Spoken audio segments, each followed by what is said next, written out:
These are the 5-star games for the Sega Genesis. Is this a little too much? All right, fine, just trying something new. I have all these other pairs of glasses laying around. Now, we already covered the 1-star Genesis games, and I was asking for people to submit their 5-star games. So not including every game listed, this is a pretty good list of them. These are the 5-star games for the Sega Genesis, courtesy of your suggestions. Agree or disagree? As always, let me know in the comments.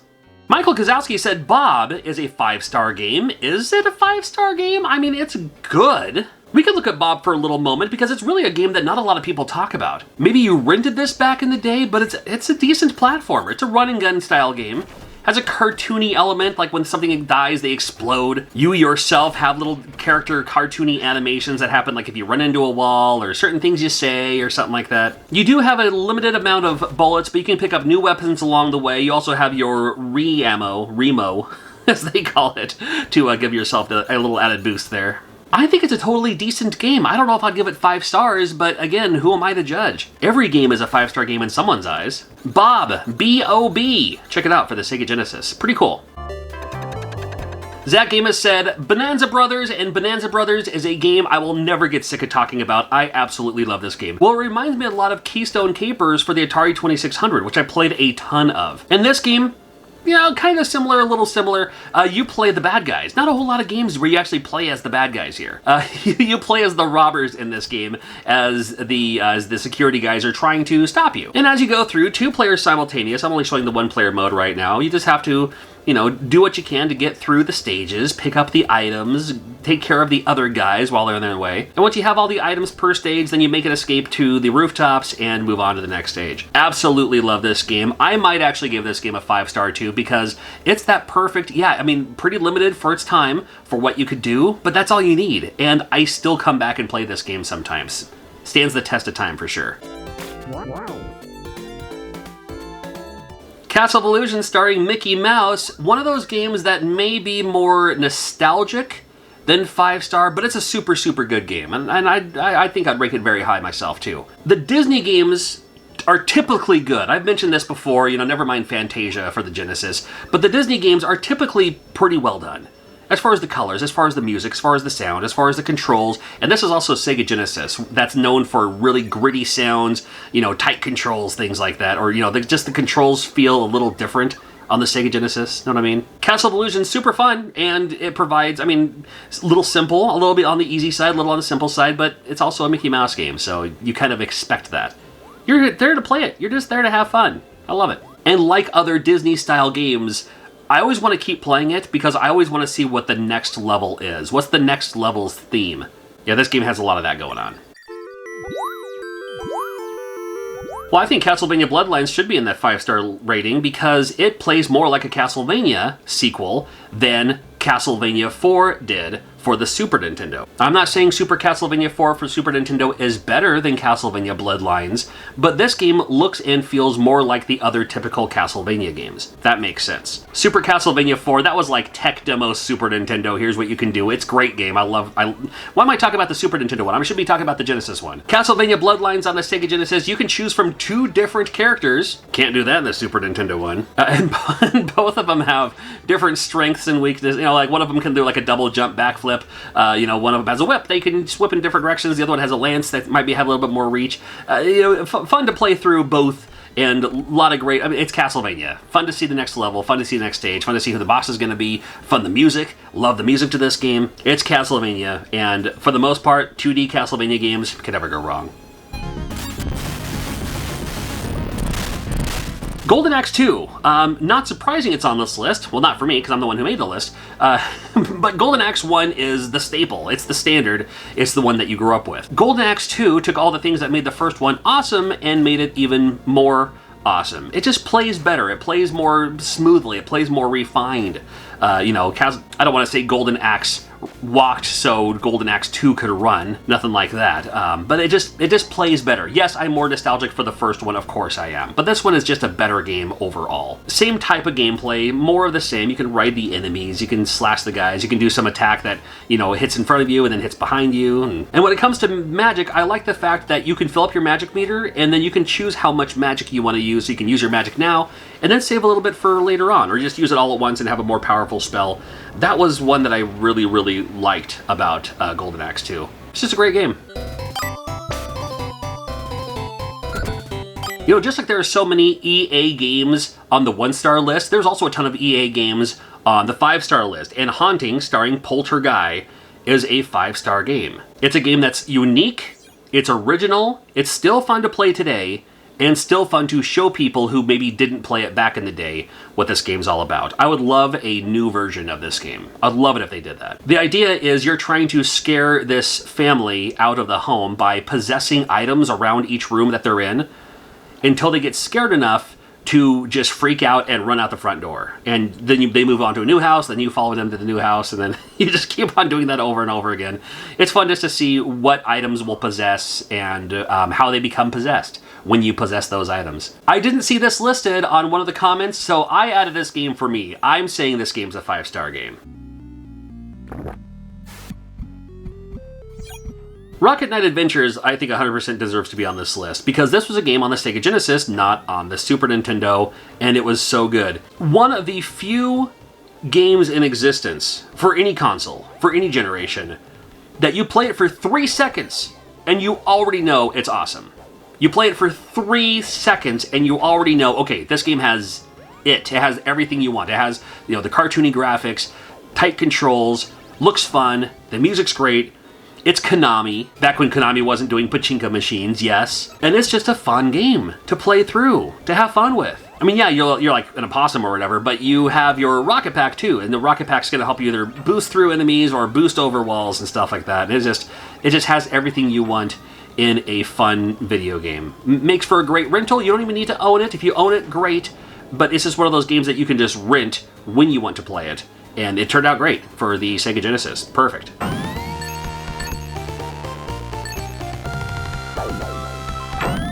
And speaking of Konami, I'm trying to beat Konami of Japan in subscribers by the end of the year. So make sure you're subscribed. Please hit that subscribe button, and let's see if you and I together can take down Konami for what they did to our great games and going pachinko. That's not fair.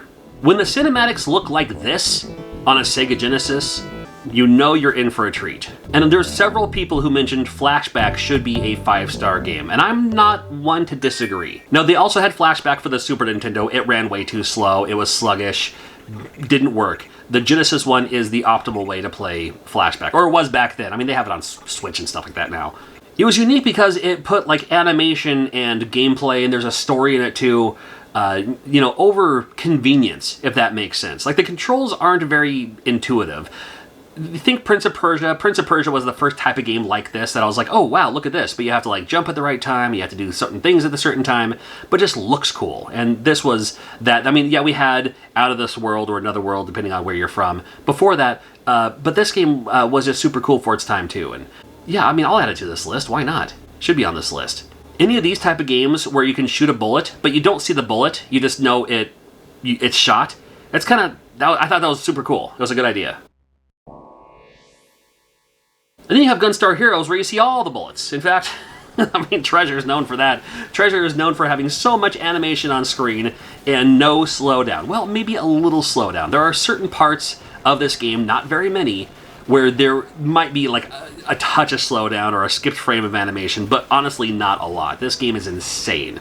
You choose which weapon you want to go with, you choose what stage you want to start with, and you just keep on shooting these weapons. You can pick up more weapons along the way and either combine them to come up with a new kind of gun, or just keep one or then go back to the other one, depending on if you want a stronger shot or like these homing shots or something like that. Gunstar Heroes has a lot going on for itself, and this is a quintessential, you playing this game, got a Sega Genesis, man, I hope you're playing this game, buddy. Yeah, it just looks cool, looks fun, I love it. Yeah, and 2-player as well, so, you know, Contra's 2-player, this game's 2-player, there you go. High Seas Havoc from Data East was a game that kind of flew under a lot of radars for some reason, especially for being a Data East style game. Make no qualms about it, this is their answer to Sonic the Hedgehog on a system that already has Sonic the Hedgehog. It would make sense if they released this on, say, the Super Nintendo and not on the Genesis, but they released it on the Genesis, and I'm totally okay with that because you've already played Sonic, now you can play this. It's not like you're running super fast. It's not that part of the Sonic. It's just the wise levels, the checkpoints, and it's how everything's kind of set up and everything. And your button, you have 3 buttons, they're all jump. And it's just kind of a neat game. So High Seas Havoc, yeah, I might put this as a 5-star game itself too. Kelly Xylon mentioned Kid Chameleon. Again, I'm more nostalgic for it than I am liking it. But there's a lot of people who really, really love this game. So who am I to say? Maybe it is a 5-star game. Maybe it should be. It belongs on this list. A lot of people talk about this game when they talk about the Sega Genesis. There's like, oh, remember Kid Chameleon? Of course I remember Kid Chameleon, absolutely. This game is longer than it needs to be. I didn't beat this game until much later when I had like a Game Genie and typed in like the infinite lives or whatever. It's like 80 levels long, or it's something ridiculous. But the fun of the game is that you can find these helmets that will give you a new power, a new ability. Whether it be to jump higher, whether it be to, shoot things or slash your sword or something. And also it just gives you extra hit points too. So you find these helmets everywhere in this game, and that makes half the fun for the exploration of this game. The levels are nice and big, but they're not too big, and again, there's plenty of them. So Kid Chameleon absolutely should be on this list as a 5-star game. Landstalker was mentioned a few times, and I'm happy to add Landstalker to this list. It has that isometric view, which gives it a new perspective of a lot of things. It just looks cool, and it has that kind of Zelda exploration, but again, instead of it being just the typical overhead, it's the isometric overhead, which sometimes doesn't work in my favor because there's not a lot of shadow in this game, so I don't know if the block is right next to me or if it's like down and to the left, if that makes sense sometimes when you're exploring. But they figured it out pretty well, so you kind of get the gist on where something is. It's not too bad. It's not too bad in this game. I'm just showing you the very, very first little bit of this game because it takes a while to actually finally get into it, and I capture all my own footage when I can. So, but Landstalker, absolutely 5-star game. Landon White also mentioned Moonwalker, and yeah, I mean, again, I'm more nostalgic for this than a 5-star, but I think this could be a 5-star game because it's one of those games that is still kind of fun to go back to sometimes. At the time, it was kind of fun because you were playing as Michael Jackson. Moonwalker was huge. Smooth Criminal, the music video, was on MTV all the time. Everyone trying to do that lean that that he does in the video. This was kind of the Michael Jackson look for a little bit, and taking it to the next level, becoming in media with, I mean, he's always been in media with Captain EO and now video games and stuff like that. But you go around and you find all the Annies in this game, and that's where you can move on to the next stage. Of course, the best part of Michael Jackson's Moonwalker was using your magical ability to get everyone together who's on screen and have them dance, and that's like the weapon crash attack, if you will. I mean, the best part of this game are the mid-stage cutscene vocals. There you go. Each, if these were stages and then like the areas were worlds, each world has a different Michael Jackson song that you can sing along with while you're playing the game. So, when you talk about Sega Genesis, it's hard not to talk about Michael Jackson's Moonwalker. Power Monger says Fargo Retro. I'm not really familiar with Power Monger. Oh, it's one of these type of games. Well, I'm glad you think it's a 5-star game. Road Rash 2, man, when this game came out, trust me, this was like the best game ever. This was the game where you're like, oh my god, have you played this game? Have you seen this game? Have you heard of this game? Because it's a racing game. This was new for its time. It's a racing game that features an attack. You can actually attack the other guys to knock them down a peg. Absolutely. I'm all for it. And this is the second one, obviously, because we had a Road Rash 1. But Road Rash 2 just played better in every way. I loved the fact, I didn't like the fact, but talking about how they made the game, I love the fact that when you crash your car, it doesn't just go straight back to the road. You actually have to run back and grab your motorcycle and not get hit by the other people. And then hop back on and then start going again. And don't worry, the other enemies have to do that too, which means that you see the other enemy running back to the motorcycle, you better run them over. Come on now. Road Rash 2, it's still silly fun. I love it. Sonic 2 and how smart of Sega. This is something that people need to do today when programming video games, and they should have done this whole time. But so smart of Sega to make a second player in PC, but you can, if you'd like, pick up the second controller and control them to give the controller to your little brother, your little sister, your mom, your dad, it doesn't matter who. You're Sonic. You're player 1. You're Sonic. You're not giving up your controller. You're not player 2. You're player 1. You're Sonic. Your little brother, your little sister, they're player 2. They can play as Tails. Tails can pick up coins for you. Tails can die 1 billion times. Doesn't matter. They'll come right back. Tails has infinite lives, infinite health. Doesn't matter. How smart is that? My god. And the bonus stages were super fun too. The bonus stages were way better than that weird kind of, rotating screeny, whatever the thing was.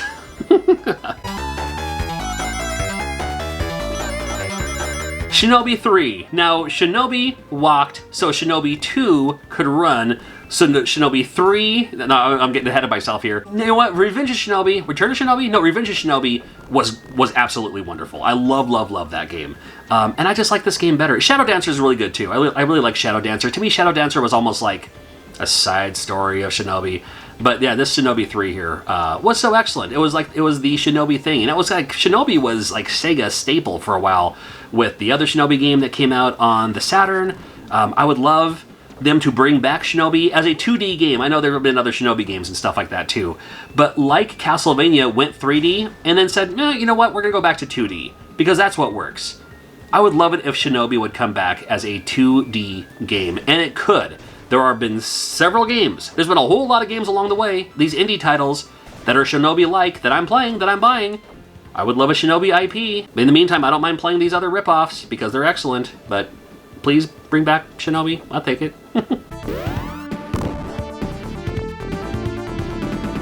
Spider-Man vs. Kingpin was mentioned as a game that should be a 5-star game. And yeah, I'm really nostalgic for this game too. There was like 4, maybe 5. I think there was like 4 games for the Sega Genesis proper that were Spider-Man games, and this was the first one.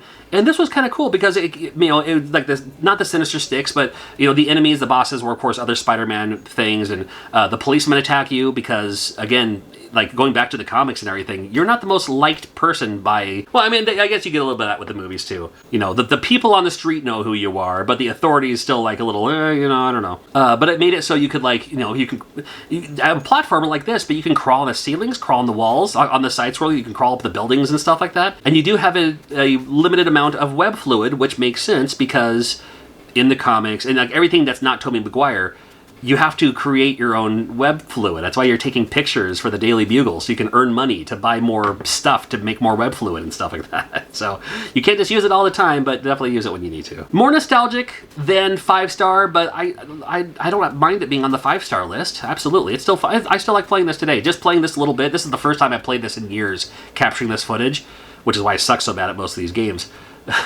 But just playing this a little bit makes me want to play it again. I think I'll pop it in for the Sega CD. I'll probably do that this weekend. Streets of Rage 2. Yep. Streets of Rage 2. 5-star game. 100%. X-Men, man. X-Men was red hot. X-Men was the hot comic from Marvel at the time. The cartoon was everywhere. Everybody loved Gambit. The guys wanted to be Gambit. The girls wanted to be with Gambit.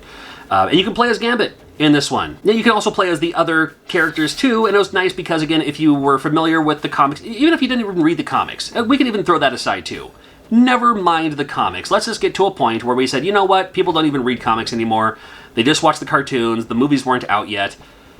But we know X-Men from the cartoons. That's fine. This game gives you enough of that to say, okay, yeah, I get it. I know who these characters are enough. And yeah, there's going to be more comic reference than cartoon reference in this game. But it worked out fine. And I like the fact that you can change players mid-game, and you also have a couple of other players that will help you as needed when you're going through this game, just to help you out when you need. So it's nice that you can kind of flip back and forth and choose someone here, choose someone there. Super, super fun game. And the mind-blowing, thank you, Ed Annunziata, the mind-blowing when you have to physically reset your Genesis to reset the, quote, system, insanely mind-blowing for the time. And if you're talking about X-Men, you gotta also bring up X-Men 2. Again, thank you, Ed Annunziata. When the game starts, you're already playing. There's no Sega logo, there's no title screen. As soon as the game starts, you are in game, and you better start moving because you're in the middle of a game now. You have Psylocke in this one. You also added Beast in this one. The controls are more responsive. The controls are just better. The storyline, I mean, I still like the storyline better in the first one just because it's Magneto, But this one has a cool thing going on for itself, and I don't want to spoil too much later on. But then after you pass the first stage, once you've gone all the way through the first stage, then you get the Sega logo. Then you get the title screen. And who does that? Well, Sega did, because Nintendo didn't? I don't know. Of course I'm leaving games off this list. What are they in the comments? I did the 1-star Genesis games video, and I'm doing a Genesis games that nobody really talks about video. You can call them hidden gems, you just call them games that you rented, no one ever, and that seem like a fever dream and no one ever talks about them, and let me know what those are in the comments because that will be a video coming up very soon. I don't know, what do you think? Should I keep the glasses? At least with his outfit, right?